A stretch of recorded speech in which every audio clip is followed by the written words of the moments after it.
As investigações da Polícia Federal revelam detalhes sobre uma complexa engenharia para o plano de golpe de Estado. Segundo o relatório, o planejamento era dividido em 6 núcleos de atuação.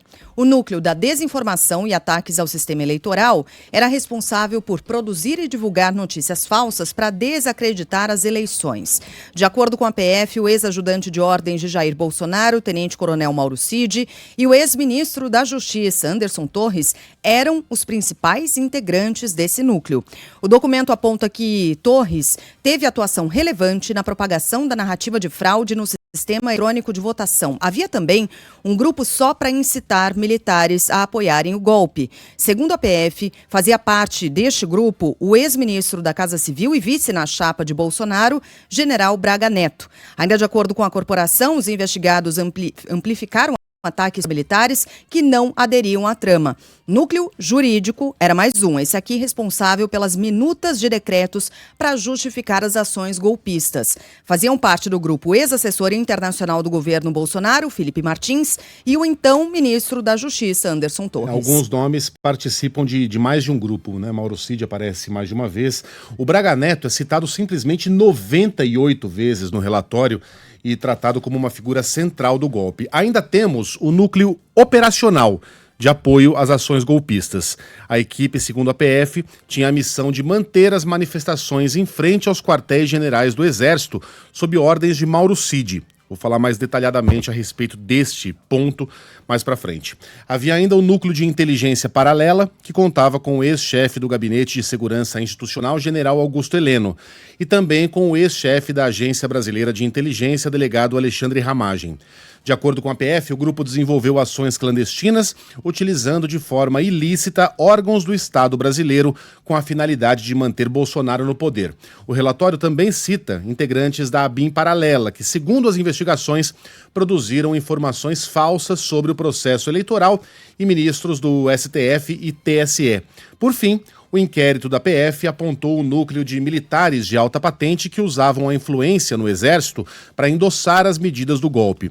Na lista dos integrantes estão o ex-ministro Braga Neto, o ex-comandante da Marinha Almir Garnier Santos e o ex-ministro da Defesa Paulo Sérgio Nogueira. E ainda o general Mário Fernandes, citado na delação de Mauro Cid como um dos mais radicais do grupo. Além da retirada do sigilo, o ministro Alexandre de Moraes encaminhou os autos do processo à Procuradoria-Geral da República. O órgão do Ministério Público Federal vai decidir agora se oferece denúncia. O magistrado, no entanto, manteve o sigilo do acordo de colaboração premiada do tenente-coronel e ex-ajudante de ordens da Presidência da República, Mauro Cid. Nesse caso, a medida foi tomada em razão da existência de diligências em curso e outras fases, aliás, em fase de deliberação também, essas diligências aí que devem acontecer. Bom, rapidamente aqui, o relatório é devastador. Vocês tiveram a chance de passar o olho? Acho que nenhum de nós ainda conseguiu ler. Não, tudo. Porque ninguém, é enorme, né? Acho que ninguém ainda conseguiu ler todas as páginas. Jornais conseguiram, né? Porque colocaram repórteres dedicados exclusivamente a isso. E dividiram, né, entre suas equipes. Mas são 800 páginas, é um material bem robusto. Né? Eu fui fazendo aquela leitura diagonal e me atentando mais àqueles capítulos que mais me interessam. Ontem, a gente falava exatamente sobre isso, né? Como é que se une, qual é o elo que une a tentativa golpista pré-posse de Lula, né, que em tese teria terminado, né, teria sido tido a sua cortina baixada com a fuga de Bolsonaro para o exterior, para a Flórida, e o 8 de janeiro. Né? Como é que aquela intentona atrapalhada daqueles manifestantes de verde e amarelo se unia àquilo que foi tentado fazer nos bastidores antes da posse do presidente? O famoso batom na cueca, né? Ele aparece no relatório.